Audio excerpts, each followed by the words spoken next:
Hey everybody, Mr. K here. This is the using percents part of the remedial math toolkit. So just going to walk you through three things that you can do with your child, but only one that's a specific practice. These two other ones are just things that happen in real world, real life, that you could definitely offer as things to enhance this experience. But the percent practice, let's talk it through. It's pretty simple.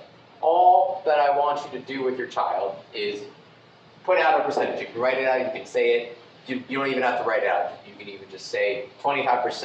And I want you to ask them how much is left over.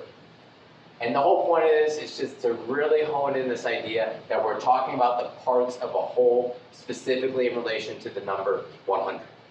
So it doesn't matter what number it is. It's okay if they use a calculator. If they can calculate on their own, that's even better.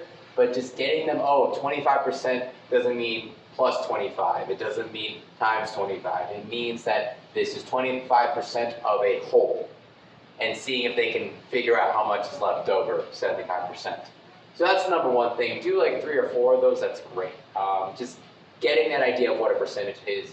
And if you can as well, this takes it to a different level. Ask them to draw or represent that out. If you have a kid who wants to try drawing 25% in some sort of way, that's even better.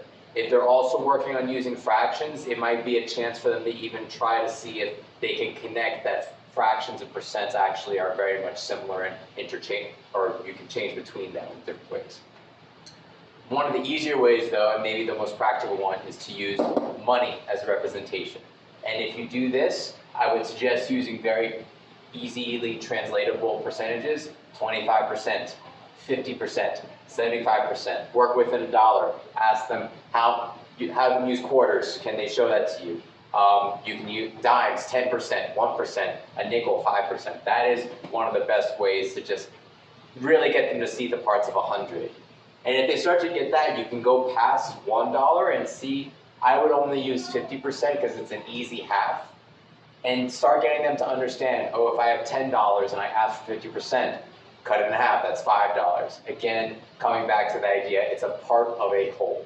So that's the biggest thing with this percent practice. Even if you just do number 1, that's great. Number 2, I recommend. And if you need to take down the amount of time and do less examples overall, that's fine.